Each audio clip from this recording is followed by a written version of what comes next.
आपका स्वागत है। मैं हूं आपके साथ शिखा मेहरोत्रा। शुरुआत करते हैं बड़ी खबरों की। लखनऊ से बड़ी खबर सामने आ रही है, जहां कार्यक्रम में जनता दर्शन कार्यक्रम में सीएम योगी ने सुनी फरियादें। सीएम योगी करेंगे प्रेस कॉन्फ्रेंस 3 बजे 5 कालिदास मार्ग पर। सीएम आवास पर सीएम योगी करेंगे प्रेस कॉन्फ्रेंस। बड़ी खबर आपको बता रहे हैं, जहां लखनऊ से ये बड़ी खबर सामने आ रही है। जनता दर्शन कार्यक्रम में सीएम योगी ने फरियादियों की फरियाद सुनी। सीएम योगी आज प्रेस कॉन्फ्रेंस करेंगे 3 बजे 5 कालिदास मार्ग पर। सीएम योगी अपने आवास पर प्रेस कॉन्फ्रेंस करेंगे, जहां बजट में मिली बड़ी राहत की जानकारी देंगे सीएम।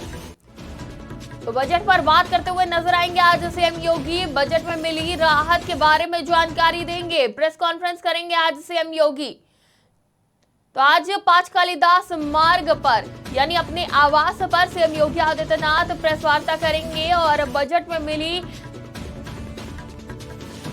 राहत को जनता को बताएंगे। मीडिया के माध्यम से वो जानकारी देंगे। और इस खबर पे हमारे साथ वरिष्ठ पत्रकार दिवाकर मिश्रा जी जुड़ चुके हैं। दिवाकर जी, आज प्रेस कॉन्फ्रेंस कर बजट में मिली राहत के बारे में सीएम योगी आदित्यनाथ बताने वाले हैं। तो बहुत सारी राहत दी गई है इस बार के बजट में, और क्या कुछ उत्तर प्रदेश को मिला है जिसके बारे में आज सीएम जानकारी दे सकते हैं? जी शिखा, बताना चाहूंगा कि आज सीएम योगी आदित्यनाथ ने पहले तो गोरखपुर में जनता दर्शन किया है और इसमें लोगों की समस्याएं सुनी है। ये इनका रूटीन कार्यक्रम है। जनता दरबार में लोग दूर दूर से आते हैं। गोरखपुर में जो ये गोरखनाथ मंदिर में लगाते हैं जनता दरबार, ये पहले से भी लगाते रहे हैं। और इस दौरान आज बड़ा व्यस्त कार्यक्रम है सीएम योगी आदित्यनाथ का। इसके बाद ये चूंकि कल ही बजट पेश हुआ है और आज जो यहाँ पे लखनऊ आ जाएंगे इसके बाद, और ये 3 बजे जो इनका आधिकारिक आवास है, मुख्यमंत्री आवास 5 कालिदास मार्ग लखनऊ में, यहाँ पे आज 3 बजे प्रेस कॉन्फ्रेंस करेंगे, जिसमें ये बजट के बारे में जानकारी देंगे और बजट में उत्तर प्रदेश को क्या फायदा मिला है इसके बारे में बताएंगे। मैं सिखा आपको बताना चाहूंगा कि उत्तर प्रदेश को क्या फायदा इसमें मिला है। सबसे पहले तो ये जान लीजिए कि बजट में जो लाभ दिए गए हैं वो उसका उत्तर प्रदेश पर कितना बड़ा इम्पैक्ट पड़ेगा। आयकर स्लैब में जो बदलाव किया गया, क्योंकि उत्तर प्रदेश भारत का सबसे बड़ा राज्य है और सबसे ज्यादा जनसंख्या वाला राज्य है, तो यहाँ पे जो आयकर स्लैब में बदलाव हुए हैं, 7 लाख रुपए तक की जो आय कर से छूट जिसमें मिली है, उससे यहाँ के लोगों को बहुत फायदा मिलेगा। ये सारे विशेषज्ञ और सारे अर्थशास्त्री कह रहे हैं। ये एक सबसे बड़ा ये फायदा उत्तर प्रदेश के लोगों को मिलेगा। दूसरा मैं बताना चाहूंगा कि बजट में मिलेट्स को लेकर के यानी कि मोटे अनाज को लेकर के एक योजना बनी है। आपको मैं बता दूं कि यूएनओ ने, यूनाइटेड नेशंस ऑर्गेनाइजेशन ने, जो अंतरराष्ट्रीय संस्था है, 2023 वर्ष जो है उसको भारत सरकार के प्रस्ताव पर अंतरराष्ट्रीय बाजरा वर्ष के रूप में घोषित किया है, मनाया जा रहा है। ये भारत ने जो है यूएनओ में प्रस्ताव दिया था। तो बाजरा भी मोटे अनाज में आता है और मिलेट्स में आता है। तो आपको बता दूं कि उत्तर प्रदेश में किसानों की संख्या भी बहुत ज्यादा है और मोटे अनाज को लोगों की थाली तक पहुंचाने की योजना है। श्री अन्न के नाम से इस योजना को जाना जाएगा और इसके लिए पहले से ही योगी सरकार काम कर रही थी। और अब जो है जो बजट में चूंकि इसको एक दिया गया है, जगह दी गई है और इसके लिए फंड अलग से मुहैया कराए गए हैं, तो जरूर इसमें उत्तर प्रदेश के किसानों को फायदा होगा। मैं आपको ये भी बताना चाहूंगा कि इसमें है क्या क्या। देखिए, सिद्धार्थनगर में काला नमक चावल पैदा किया जाता है, वहां के किसान करते हैं इसको। उसके बाद आगरा में बाजरा पैदा किया जाता है।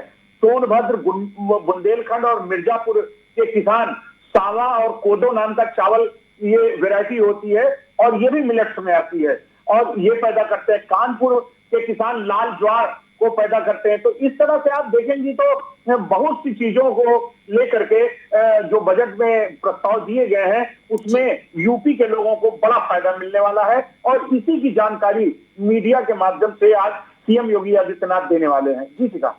जी बिल्कुल, बहुत बहुत शुक्रिया हमारे साथ जुड़ने के लिए, तमाम जानकारी के लिए। इस खबर पे हमारे साथ वरिष्ठ पत्रकार दिवाकर मिश्रा जी जुड़े हुए थे। तो आज सीएम योगी आदित्यनाथ बजट में मिली राहत को लेकर प्रेस कॉन्फ्रेंस करेंगे और जनता को जानकारी देंगे।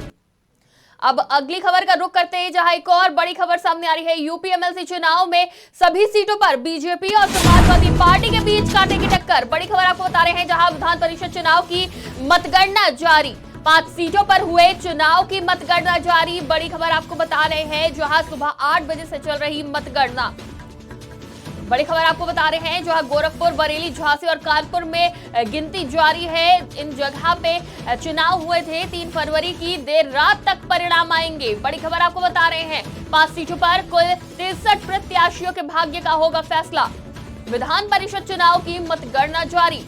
बड़ी खबर आपको बता रहे हैं, जहां 5 सीटों पर हुए चुनाव की मतगणना जारी।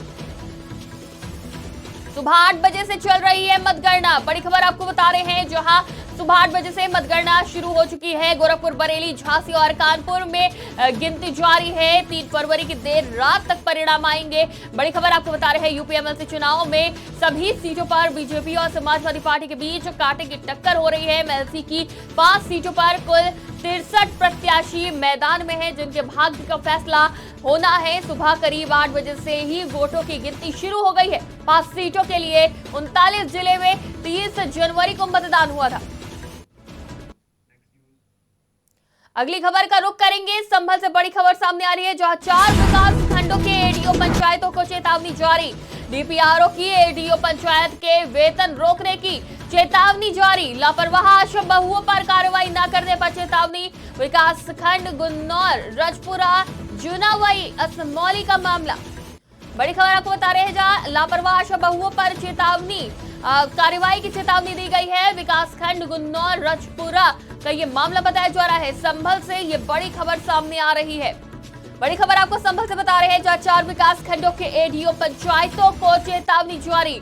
डीपीआरओ की एडीओ पंचायत के वेतन रोकने की चेतावनी। लापरवाह आशा बहुओं पर कार्रवाई न करने पर चेतावनी। बड़ी खबर बता रहे हैं, संभल से ये बड़ी खबर सामने आ रही है, जहां चेतावनी जारी करी गई है लापरवाह आशा बहुओं को। 4 विकास खंडों के एडीओ पंचायतों को चेतावनी। डीपीआरओ की एडीओ पंचायत के वेतन रोकने की चेतावनी। अयोध्या से बड़ी खबर सामने आ रही है, जहां अयोध्या पहुंची शालीग्राम शिलाएं। राम सेवकपुरम में कड़ी सुरक्षा के बीच रखी जाएंगी शिलाएं। बड़ी खबर आपको बता रहे हैं अयोध्या से, जहां शालीग्राम शिलाएं अयोध्या पहुंच गई हैं। राम सेवकपुरम में कड़ी सुरक्षा के बीच इन्हें रखा जाएगा। बड़ी खबर आपको बता रहे हैं अयोध्या से, जहां सभी को बेसब्री से इंतजार था इन शालीग्राम शिलाओं का, जो कि अब राम सेवकपुरम पहुंच गई हैं। कड़ी सुरक्षा के बीच इन्हें रखा जाएगा। जब शिलाओं को अयोध्या लेके जा रहा था, तो उस रूट पर लोगों का जमावड़ा भी देखने को मिला था। लोग इसके दर्शन के लिए काफी बड़ी मात्रा में अपने घरों से बाहर निकले थे। तस्वीरों में भी आप देख सकते हैं कि शालीग्राम शिलाएं जिस तरह से अयोध्या ले जाई जा रही थी, उस वक्त की तस्वीर है। और अब इन्हें अयोध्या के राम सेवकपुरम में कड़ी सुरक्षा के बीच रखा जाएगा। अगली खबर का रुख करते हैं, जहां फुल सब्सक्राइब हुआ अडानी एंटरप्राइजेस का एफपीओ। रिटेल निवेशकों ने लगाई बड़ी बोली। गौतम अडानी ने बैलेंस शीट को बताया हेल्दी। बड़ी खबर आपको बता रहे हैं, जहां अडानी एंटरप्राइजेस का एफपीओ फुल सब्सक्राइब हुआ। रिटेल निवेशकों ने लगाई बड़ी बोली। लॉन्ग टर्म वैल्यू एडिशनल और ग्रोथ पर ध्यान देंगे, अडानी ने कहा। फुल सब्सक्राइब हुआ अडानी एंटरप्राइजेस का एफपीओ। बड़ी खबर आपको बता रहे हैं, रिटेल निवेशकों ने लगाई बड़ी बोली। बड़ा असर देखने को मिला है। गौतम अडानी ने बैलेंस शीट को बताया हेल्दी। बजट आने के बाद अडानी का ये बयान सामने आया है। लॉन्ग टर्म वैल्यू एडिशन पर ध्यान देने की बात कही गई है। फुल सब्सक्राइब हुआ अडानी एंटरप्राइजेस का एफपीओ। बड़ी खबर आपको बता रहे हैं, जहां बजट का सीधा असर अडानी ग्रुप पर देखने को मिल रहा है। रिटेल निवेशकों ने बड़ी बोली लगाई है, जहां फुल सब्सक्राइब हो गया है अडानी ग्रुप का अडानी एंटरप्राइजेस का एफपीओ। रिटेल निवेशकों ने बड़ी बोली लगाई है। गौतम अडानी ने बैलेंस शीट को हेल्दी बताया है। रुक करते अगली बड़ी खबर की तरफ, जहां शामली से बड़ी खबर सामने आ रही है। कैराना में 3 मासूम बच्चों की मौत का मामला सामने आया है। आरोपी मां के खिलाफ एफआईआर दर्ज करी गई है। आरोपी मां के खिलाफ पति ने कैराना कोतवाली में दर्ज कराया मामला। केस पत्नी और सास के खिलाफ दर्ज कराया गया है। बड़ी खबर आपको बता रहे हैं, पत्नी और सास के खिलाफ कराया गया केस दर्ज। विवाद में 3 बच्चों को सुलाया मौत के घाट। शामली से ये बड़ी खबर सामने आ रही है, जहां रिश्तों को तार तार करने वाला ये मामला सामने आया है। कैराना में 3 मासूम बच्चों की मौत का मामला है, जहां आरोपी मां के खिलाफ एफआईआर दर्ज करी गई है। पति ने कैराना कोतवाली में ये केस दर्ज करवाया है। बड़ी खबर आपको बता रहे हैं, पत्नी और सास के खिलाफ केस दर्ज कराया गया है। विवाद में 3 बच्चों को मौत की नींद सुला दिया एक महिला ने। एक महीने से दंपत्ति के बीच विवाद चल रहा था, जिसके चलते बच्चों को मौत की नींद सुलाया। पति ने दर्ज कराई पत्नी के खिलाफ एफआईआर। 3 बच्चों को मौत के घाट उतारने का मामला।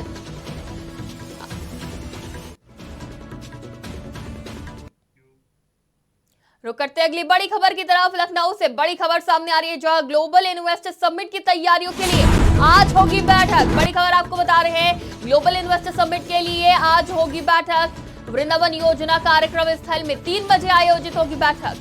बड़ी खबर बता रहे हैं आपको, औद्योगिक विकास मंत्री नंद गोपाल नंदी रहेंगे मौजूद।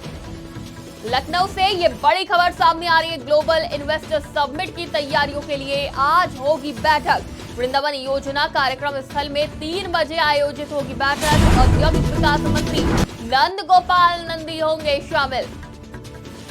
इस खबर पे हमारे साथ वरिष्ठ पत्रकार दिवाकर मिश्रा जुड़े हुए हैं। दिवाकर जी, ग्लोबल इन्वेस्टर समिट को लेकर जिस तरह से आज तैयारियों को लेकर बैठक होगी, क्या कुछ जानकारी है इस बैठक के बारे में?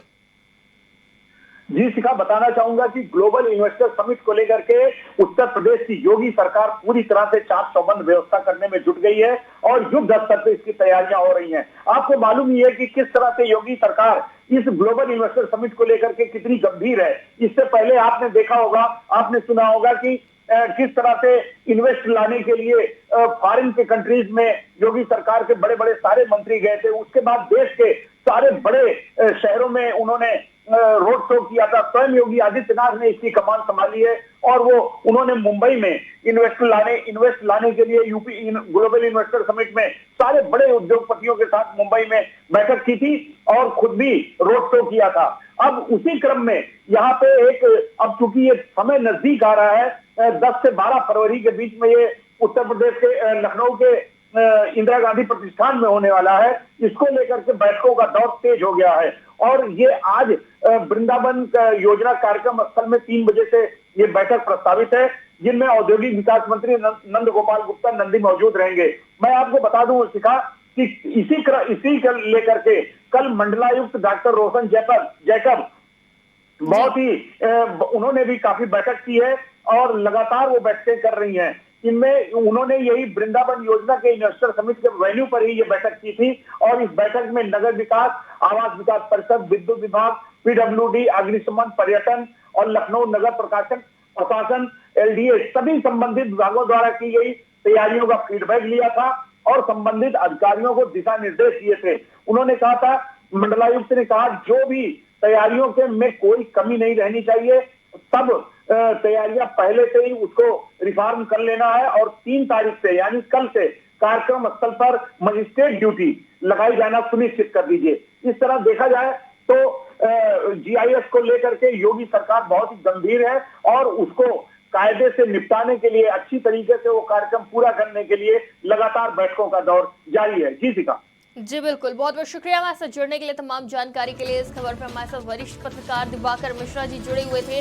तो ग्लोबल इन्वेस्टर समिट की तैयारियां चरम पर हैं और इसकी तैयारियों को लेकर ही आज अहम बैठक होगी। वृंदावन योजना कार्यक्रम स्थल में 3 बजे ये बैठक आयोजित होगी, जिसमें औद्योगिक विकास मंत्री नंद गोपाल नंदी मौजूद रहेंगे। रुक करते अगली बड़ी खबर की तरफ। खेलकूद के साथ ही योगा, साइकिलिंग और नुक्कड़ नाटक का आयोजन लखनऊ में होने वाला है। बड़ी खबर आपको बता रहे हैं, एलडीए सड़क पर लगाएगी मस्ती की पाठशाला। बड़ी खबर आपको बता रहे हैं, G20 शिखर सम्मेलन के प्रमोशन के लिए लगेगी पाठशाला। 1090 चौराहे और मरीन ड्राइव पर लगेगी पाठशाला। बड़ी खबर आपको बता रहे हैं, 4 से 8 फरवरी तक होंगे मनोरंजन के उत्सव। बड़ी खबर आपको बता रहे हैं लखनऊ से, जहां G20 के चलते बड़ा आयोजन किया जाएगा। LDA सड़क पर लगाएगा मस्ती की पाठशाला। बड़ी खबर आपको बता रहे हैं G20 शिखर सम्मेलन के प्रमोशन के लिए लगेगी पाठशाला। और इस खबर पे हमारे साथ वरिष्ठ पत्रकार दिवाकर मिश्रा जी जुड़े हुए हैं। दिवाकर जी, मस्ती की पाठशाला लगाकर प्रमोशन किया जाएगा G20 का, क्या कुछ जानकारी है? जी बिल्कुल, G20 शिखर सम्मेलन आपको बता दूं शिखा कि G20 शिखर सम्मेलन इस बार भारत उसका अध्यक्ष है और इसको भी लेकर के ये चूंकि प्रधानमंत्री नरेंद्र मोदी इसको लेकर काफी गंभीर हैं और वो इसकी तैयारियों पे बराबर नजर रखे हुए हैं। तो जो G20 शिखर सम्मेलन होने वाला है उसके पहले देश के कई बड़े शहरों में भी ये शिखर सम्मेलन होगा। वहां पे जो भी लोग आएंगे उनको ले जाया जाएगा। इसी क्रम में लखनऊ में जो G20 शिखर सम्मेलन होने वाला है उसको लेकर के 4 से 8 फरवरी तक सड़क पर मनोरंजन के उत्सव किए जा रहे हैं और ये जिम्मेदारी संभाली है LDA ने। LDA के उपाध्यक्ष डॉक्टर इंद्रमणि त्रिपाठी ने ये बताया है कि इसमें जो 1090 चौराहा और मरीन ड्राइव पर ये मस्ती की पाठशाला लगेगी, जहां खेल कूद के साथ ही योगा, एरोबिक डांस, साइकिलिंग और नुक्कड़ नाटक तरीके ढेरों आयोजन होंगे। शहरवासियों को एक ही जगह पर अलग अलग रोचक कार्यक्रमों में हिस्सा लेने का मौका मिलेगा। इसका खास बात यह है कि इसमें एंट्री जो होगी वो कोई उसका शुल्क नहीं लगेगा, कोई फीस नहीं लगेगी, कोई टिकट नहीं होगा। ये आम जनता के लिए है, पूरी तरह से समर्पित आम जनता के लिए है। इसके लिए ट्रैफिक डाइवर्जन भी किया जाएगा और सारी व्यवस्था की जाएगी। इसका उद्देश्य यह है कि स्वयंसेवी संस्थाओं को, सामाजिक शिक्षण संस्थाओं को से सहयोग लिया जाएगा और इसमें जो है अलग अलग माध्यमों से लोगों को स्वास्थ्य, पर्यावरण और जल संरक्षण आदि के संबंध में भी जागरूक करने का कार्य किया जाएगा। जी इतना जी दिवाकर जी, मस्ती की पाठशाला में युवाओं को आकर्षित करने के लिए ये सब किया जा रहा है, क्योंकि जो युवा होते हैं वो कहीं ना कहीं इन सब कार्यक्रमों से दूर रहते हैं, तो उनको इस तरफ खींचने के प्रयास है ये।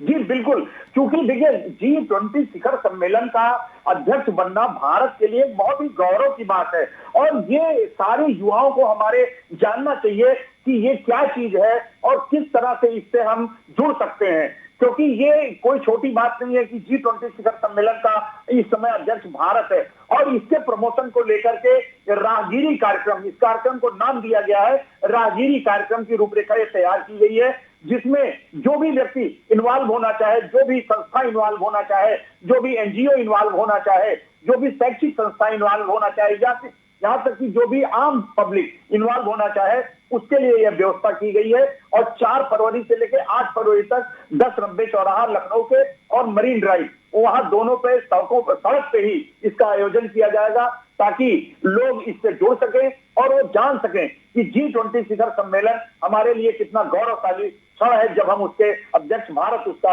अध्यक्ष बन गया है।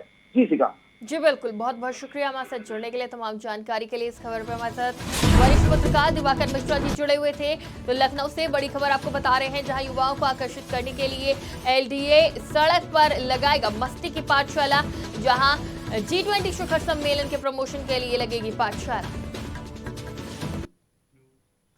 रुक करते अगली बड़ी खबर की तरफ। प्रयागराज से बड़ी खबर सामने आ रही है, जहां प्रयागराज के दौरे पर धीरेन्द्र शास्त्री, बागेश्वर धाम सरकार का प्रयागराज में कार्यक्रम। आज शहर से तकरीबन 60 किलोमीटर दूर मेजा में सजेगा बागेश्वर धाम के बाबा का दरबार। बड़ी खबर आपको बता रहे हैं, जहां धीरेन्द्र शास्त्री आज इलाहाबाद दौरे पर। बड़ी खबर आपको प्रयागराज से बता रहे हैं, जहां धीरेन्द्र शास्त्री बागेश्वर धाम सरकार का प्रयागराज में कार्यक्रम है। आज शहर के तकरीबन 60 किलोमीटर दूर मेजा में दरबार सजेगा। मां शीतला कृपा महोत्सव में भी शामिल होंगे धीरेन्द्र शास्त्री। दोपहर 12 बजे से 3 बजे तक कार्यक्रम में मौजूद रहेंगे धीरेन्द्र शास्त्री। 1 लाख से ज्यादा लोगों की भीड़ जुटने की भी उम्मीद की जा रही है। कार्यक्रम को लेकर सुरक्षा के कड़े इंतजाम किए गए हैं। कार्यक्रम स्थल पर एक दिन पहले भी काफी भीड़ देखने को मिली थी। हजारों की भीड़ एक दिन पहले ही पहुंच गई थी।